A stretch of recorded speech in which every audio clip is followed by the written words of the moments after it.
അടുത്തൊരു തട്ടിക്കൂട്ട് ഐറ്റം കണ്ടാലോ? മാങ്ങ നല്ല ഷേപ്പിന് കിട്ടിയതിൻ്റെ പ്രഹസനമാണ് നിങ്ങൾ ഈ കണ്ടുകൊണ്ടിരിക്കുന്നത്. എങ്ങനെയാണെങ്കിലും കൈ കിട്ടിയ ഫ്രൂട്ട്സുകളെല്ലാം കൂടെ അറഞ്ചം പുറഞ്ച അരിഞ്ഞുകൂട്ടി. അതിനുശേഷം 2 സ്പൂണ് കോൺഫ്ലോർ അല്ലല്ലോ, സോറി, കസ്റ്റാർഡ് പൗഡറും എടുത്ത് 2 സ്പൂൺ പാലും എടുത്ത് അത് മിക്സ് ചെയ്യുക. 1/2 ലിറ്റർ പാൽ തിളപ്പിക്കാൻ വെച്ചു. പോരാഞ്ഞിട്ട് ചിയാ സീഡ് കുതിർത്താൻ വെച്ചു. അതിന് ശേഷം തിളച്ച് വന്ന പാലിലേക്ക് നല്ലപോലെ പഞ്ചസാര ഇട്ട് നല്ല തിളച്ച് പൊന്തി വരുന്ന പാലിനെ ലോ ഫ്ലെയിമിലിട്ട് തിളപ്പിക്കുക. അതിലേക്ക് ആവശ്യത്തിന് കണ്ടൻസ്ഡ് മിൽക്ക് ഓപ്ഷണലാണ്, വേണമെങ്കിൽ വീത്താം, വേണ്ടെങ്കിൽ വീത്തണ്ട. ഉണ്ടായിരുന്നത് കൊണ്ട് ഞാനെടുത്ത് കമത്തി. എന്നിട്ട് ചെറിയ തീയിലിട്ട് തിളപ്പിക്കുക. നല്ലപോലെ തിളച്ച് വരണതിൽ നമ്മൾ നേരത്തെ ഉണ്ടാക്കി വെച്ച കസ്റ്റാർഡ് മിക്സ് ഒഴിച്ചു കൊടുക്കുക. കസ്റ്റാർഡ് മിക്സ് ഒഴിക്കുമ്പോൾ തന്നെ നല്ല കുറുകി വരുന്നത് കാണാൻ പറ്റും.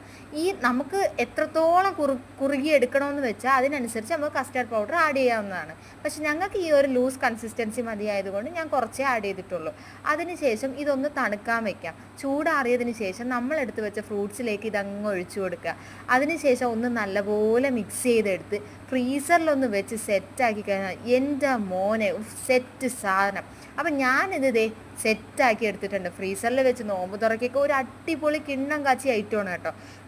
ഞാൻ നേരത്തെ പറയും പോലെ ഞാൻ ഉണ്ടാക്കിയത് കൊണ്ട് പറയുന്നതല്ല, നല്ല സാധനമാണ്, നല്ല അഭിപ്രായമായിരുന്നു.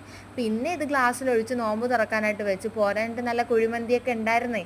അപ്പോൾ എല്ലാം കൂടെ കൂട്ടി ഒരു പിടി അങ്ങോട്ട് പിടിച്ചു.